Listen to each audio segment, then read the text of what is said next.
Hi. இது வந்து அடுத்த தரமான சம்பவம். இப்போ வந்து நார்மலாக வந்து பொண்ணுங்க அப்படின்னா எல்லாத்தையுமே வந்து நம்ம நோட் பண்ணுவோம், யார் யார் எப்படி எப்படி நம்மளை நடத்துகிறாங்க, ட்ரீட் பண்ணுறாங்க அப்படிங்கிறது. ஆனால் மேக்ஸிமம் ஜென்ஸ் பார்த்துட்டிங்கன்னா அதெல்லாம் கண்டுக்கவே மாட்டாங்க. சரி போ, நம்ம ஒரு நாள் தானே வரோம், இதெல்லாம் வந்து பெருசாக்காத அப்படின்னு சொல்லிட்டு விட்டுருவாங்க. ஆனால் இந்த டைம் வந்துட்டு என் ஹஸ்பண்டே வந்து ரியலைஸ் பண்ணி சொன்னார், இப்படியெல்லாம் பண்ணுறாங்க வார நம்ம உள்ளைய அப்படின்னு சொல்லிட்டு. ஏன்னா அந்த அளவுக்கு அவங்க பண்ணாங்க. என்னென்னா சேம் இதே மாதிரி எல்லாரும் ஒரு இடத்துல இருக்கிறோம். அந்த இடத்துல பார்த்துட்டிங்கன்னா வர எல்லாருமே கேட்குறாங்க, எல்லாருமே கேட்டாங்க, பாப்பா எங்கே பாப்பா எங்கே பாப்பா எங்கேன்னு எல்லாருமே கேட்குறாங்க. ஆனால் வந்து இந்த குறிப்பிட்ட ஒரு சிலர் மட்டும் வந்துட்டு கேட்கல, வாயே திறக்கல.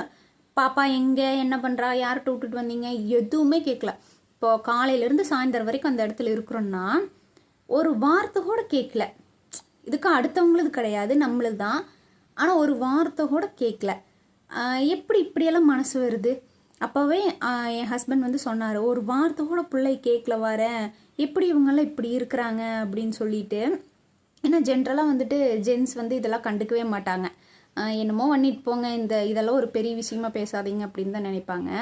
ஆனால் வந்துட்டு அவர் இது வரைக்கும் நடந்தது எதுவுமே சொல்லாமல் இந்த விஷயத்த நோட் பண்ணி அவரே சொல்லும்போது ஒரு அவருக்கே வந்து அவ்வளோ ஹர்ட் ஆகும்போது எனக்கு எப்படி இருந்திருக்கும்? என் பொண்ணை பற்றி ஒரு வார்த்தை கூட கேட்கல அப்படிங்கிறப்போ இதெல்லாம் வந்து டு பி ஃப்ராங்காக நம்ம வந்து சொல்ல முடியாது.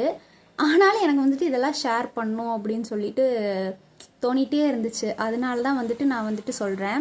இப்படி உங்கள் பிள்ளைய வந்து கண்டுக்காமையே ஒரு இடத்துல ஒதுக்கி வச்சுட்டே இருக்கிறாங்க அப்படின்னா திரும்ப நீங்கள் வந்து அந்த வீட்டுக்கோ இல்லை அவங்கள தேடியோ நீங்கள் போவீங்களா, இல்லை உங்கள் குழந்தைய வந்து நீங்கள் காட்டுவீங்களா அப்படின்னு சொல்லிட்டு கமெண்ட் பண்ணுங்கள். ஓகே.